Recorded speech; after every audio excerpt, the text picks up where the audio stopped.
हिंदू धर्म ग्रंथों में हर एकादशी का अपना अलग महत्व बताया गया है। इन्हीं अलग अलग विशेषताओं के कारण इनके नाम भी भिन्न भिन्न रखे गए हैं। प्रत्येक वर्ष में 24 एकादशियां होती हैं। मलमास की एकादशियों को मिलाकर इनकी संख्या 26 हो जाती है। इन्हीं एकादशियों में से एक एकादशी है आषाढ़ मास की कृष्ण पक्ष की एकादशी, जिसे योगिनी एकादशी कहते हैं। योगिनी एकादशी का उपवास रखने से समस्त पापों का नाश होता है तथा इस लोक में भोग और परम लोक मुक्ति भी मिलती है। लेकिन कोई भी व्रत बिना उसकी व्रत कथा सुने अधूरा माना जाता है। तो आज की इस वीडियो में हम आपको योगिनी एकादशी की व्रत कथा सुनाने जा रहे हैं। तो वीडियो को पूरा देखिएगा और चैनल को सब्सक्राइब भी जरूर कर लीजिए। तो चलिए शुरू करते हैं हमारी आज की योगिनी एकादशी व्रत कथा। महाभारत काल की बात है कि एक बार धर्मराज युधिष्ठिर ने भगवान श्री कृष्ण से कहा, हे त्रिलोकीनाथ, मैंने ज्येष्ठ माह के शुक्ल पक्ष की निर्जला एकादशी की कथा सुनी। अब आप कृपा करके आषाढ़ माह के कृष्ण पक्ष की एकादशी की कथा सुनाइए। इस एकादशी का नाम तथा महत्व क्या है, सो अब मुझसे विस्तार पूर्वक बताइए। श्री कृष्ण कहने लगे, हे पांडुपुत्र, आषाढ़ माह के कृष्ण पक्ष की एकादशी का नाम योगिनी एकादशी है। इसके व्रत से सभी पाप नष्ट हो जाते हैं। यह व्रत इस लोक में भोग तथा परम लोक में मुक्ति देने वाला है। हे धर्मराज, यह एकादशी तीनों लोकों में प्रसिद्ध है। इसके व्रत से सभी पाप नष्ट हो जाते हैं। तुम्हें मैं पुराण में कही हुई कथा सुनाता हूँ, ध्यानपूर्वक श्रवण करो। कुबेर नाम का एक राजा अलकापुरी नामक की नगरी में राज्य करता था। वह शिव भक्त था। उनका हेममाली नामक एक यक्ष सेवक था जो पूजा के लिए फूल लाया करता था। हेममाली की विशालाक्षी नाम की अति सुंदरी स्त्री थी। एक दिन वह मानसरोवर से पुष्प लेकर आया, किंतु कामासक्त होने के कारण पुष्पों को रखकर अपनी स्त्री के साथ रमण करने लगा। इस भोग विलास में दोपहर हो गई।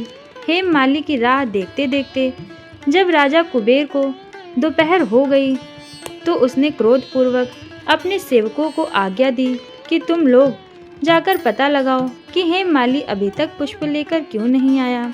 जब सेवकों ने पता लगाया तो राजा के पास जाकर बताया, हे राजन, वह हेममाली अपनी स्त्री के साथ रमण कर रहा है।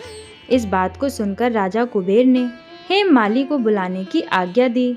डर से कांपता हुआ हेममाली राजा के सामने उपस्थित हुआ। उसे देखकर कुबेर को अत्यंत क्रोध आया और उसके होंठ फड़फड़ाने लगे।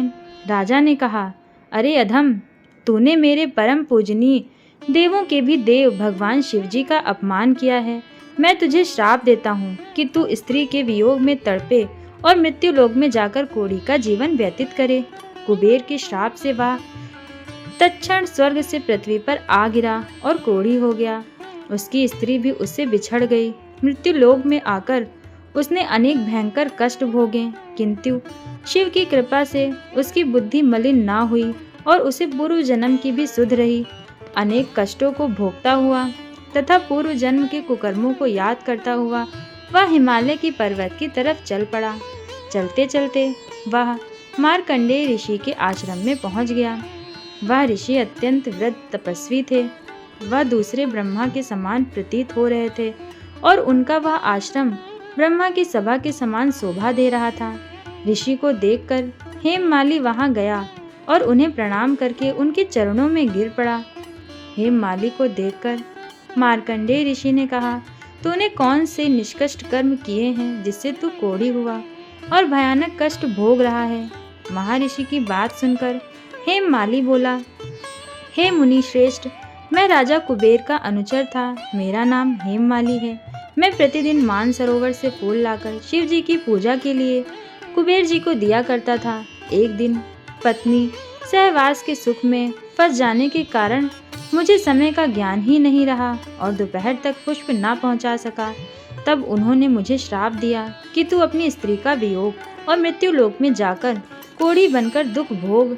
इस कारण मैं कोढ़ी हो गया तथा पृथ्वी पर आकर भयंकर कष्ट भोग रहा हूँ। अतः कृपा करके आप कोई ऐसा उपाय बतलाइए जिससे मेरी मुक्ति हो जाए। मार्कंडेय ऋषि ने कहा, हे हेममाली, तूने मेरे सम्मुख सत्य वचन कहे, इसीलिए मैं तेरे उद्धार के लिए एक व्रत बताता हूँ। यदि तू आषाढ़ माह के कृष्ण पक्ष की योगिनी नामक एकादशी का विधान पूर्वक व्रत करेगा तो तेरे सभी पाप नष्ट हो जाएंगे। महर्षि के वचन सुन हेममाली अति प्रसन्न हुआ और उनके वचनों के अनुसार योगिनी एकादशी का विधान पूर्वक व्रत करने लगा। इस व्रत के प्रभाव से अपने पुराने स्वरूप में आ गया और अपनी स्त्री के साथ सुखपूर्वक रहने लगा। भगवान श्री कृष्ण ने कहा कि हे राजन, इस योगिनी एकादशी की कथा का फल 88,000 ब्राह्मणों को भोजन कराने के बराबर है। इसके व्रत से सभी पाप नष्ट हो जाते हैं और अंत में मोक्ष प्राप्त करके प्राणी स्वर्ग का अधिकारी बनता है।